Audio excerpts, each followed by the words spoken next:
Yo, what's up? Welcome to another episode of Mostly Low Budget Movie Reviews. I am your host, Clarence. Thank you for tuning in. As you guys know, I always have my eye on what's new and streaming on Netflix. So this weekend I checked it out and the top 10 movies trending. And Uncharted is number one, which I've already completed a review on that one when it was released in theaters. Feel free to go back and check that one out if you haven't listened to that or haven't seen the movie and you might be interested in it. Then there was this Purple Hearts movie at number two, which by the looks of the plot is no more than like a Lifetime Hallmark movie. And you guys know I'm light on the romance stories on this podcast, so I wasn't going to do that one. But then I came across a number six trending movie, watched the trailer, and it looked interesting. It's a Korean action film called Carter, and they advertise and default to the English dub, by the way, so you don't even need to change anything. So what is this one about? Now, we start out with some operatives on a bus going to an apartment location. They get there, they find this guy in the bed, bloody, and they start questioning this man, and he has some kind of scar in the back of his head. Now, they show him a video of something he did earlier, spoiler free. However, he has no memory of that or even who he is. They continue to question him when the phone rings, cell phone. Now, a woman, is on the phone, tells him who he is, well, tells him what his name is. His name's Carter, and to give the phone to one of the agents behind him, pointing the gun at him. Spoiler free, he escapes that situation and finds his way to a van where they tell him, the rest of the story, who he is, what the mission is, what's really going on, and why he's in the state he's in, condition he's in. But in short, he has to save a little girl that holds the key to the cure to this virus that's broken out, and it threatens to bring down the Korean government. And that is where I am going to stop. Because from there, he does get the little girl, and at that point, but he's still unsure whose side he's on or who he should be trusting, who's telling him the truth, because he doesn't have any memories right now. So, what did the pros think? Well, they came in at a 33% on the Rotten scale, but that's only on 9 reviews, with the audience at 50% on the Rotten scale. Also, a small sample size, less than 50 from the audience. But what did I think? That's what you guys are here for. What did I think about this one? Well, let's start with the positives. And first off, the cinematography, not to get too technical because I don't do that here. And I'm just speaking about the way this was shot and the way the director chose to frame the scenes, the way he framed the action. The only way I can describe it, for those of you that have played video games, the newer video games, not the old school Pac-Man and that kind of thing, particularly single-player PlayStation games like Uncharted, Horizon Zero Dawn, God of War, Metal Gear Solid, games like that, they have a free roaming camera as you play. So you're playing, moving around, and you can move the camera. You have control of the camera, and you can move it pretty much wherever you want. See the action from any angle. Play it from any angle. This is what this movie felt like. Like I was watching someone play an action game, and they were just constantly moving the camera around where they wanted to kind of see the action from different angles. For those that don't play video games, this was a lot of drone shots, overhead, swoops, flybys, swooping through, a lot of handheld camera movements, going from behind people in front. I mean, it was just a lot of things going on. Very unique viewing experience. More on that a little bit later. It puts you really up close and personal with the action. I mean, felt like you were really in there with him when he's doing all the fights and the vans and all that stuff. But the next time someone tells you a movie is nonstop action, if they haven't seen this movie, I'm going to call them a liar because they don't know what nonstop action is until they see this movie.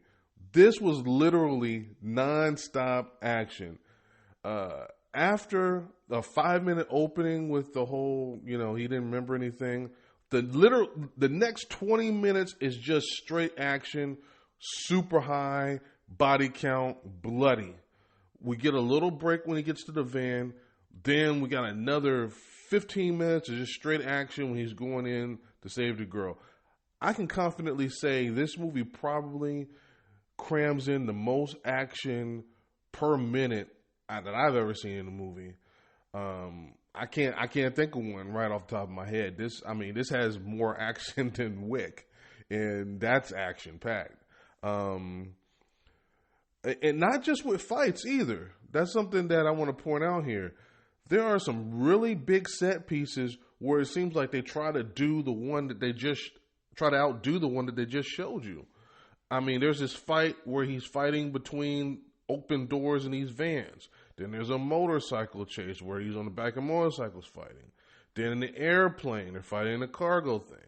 Then there's a skydiving fight where they're fighting in the sky. The suspension bridge. There's a fight on helicopters. I mean, you getting the idea? I mean, I can keep going. I mean, literally, I could really keep going and telling you about these big set pieces that they had in this movie. It was a bold choice for the director to commit so heavily to that side of the things, and it was pretty impressive. But I do need to get to these negatives. Now, if you notice, I didn't say anything about the story.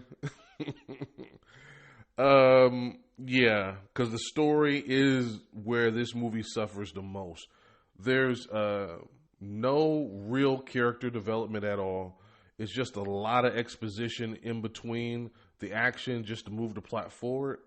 And what exactly is going on? I mean, you got the North and South Koreans. Then there's the CIA at some point. Then there's this zombie-like virus in the background, and we got zombies in the movie. It was like a little kid that was just there. Hey, tell me a story. And this little kid just started telling you a story, and he's making up on the spot right there. It was just way too much stuff going on with this plot. As much as I enjoyed the action, this is way too long. I think this comes in somewhere around 2:15, 2:20, something like that. I don't think there's anything on the cutting room floor. I think whatever idea he had went into this movie. I don't think he cut anything out. They really, really could have used some restraint with this one. I mean, they could have cut out a few of them scenes, definitely a few of them action scenes, and maybe gave us a little bit more plot development. But I don't want to beat this one up too much. Did I enjoy it? That's the bottom line, right? And yes, I did. It might not sound that way at the end of my review, but yes, I did enjoy it. I will put this one right at a 70% on the rotten scale. Such a nonsensical story. I mean, I get it, but then I don't get it. So take that with a grain of salt, meaning I understand the story, but I don't understand why they put all that stuff in the story. I should say it that way. Again, I mean, we don't really know anything about all these characters they throw at us. We don't know anything about them. There's no real development on that. And the runtime is just so bloated. It's just way too long. All those things really hurt this one. And that's a shame because all the action and the unique style that the way they shot it. And the unique camera style also is not going to be for everyone, which I saw in a lot of reviews, which accounts for a lot of the low scores, or the scores that were low. Again, the fight choreography, the action, all that stuff's just worth a watch in and of itself. I just wish there was more going on in between all the action. Give us time to breathe, give us some plot and some development, and just take the foot off the gas just a little bit. If it just would have pulled up just a little bit and let us soak in what he just pulled off in the scene before. But if you love action, I would say this is a must watch.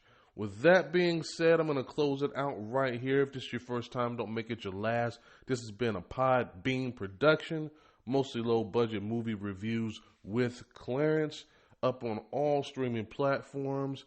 And thank you again for the support and tuning in. I greatly appreciate it. And I will be back. Don't know when, but I'll be back again soon with another review. And I will see you guys next time. Peace.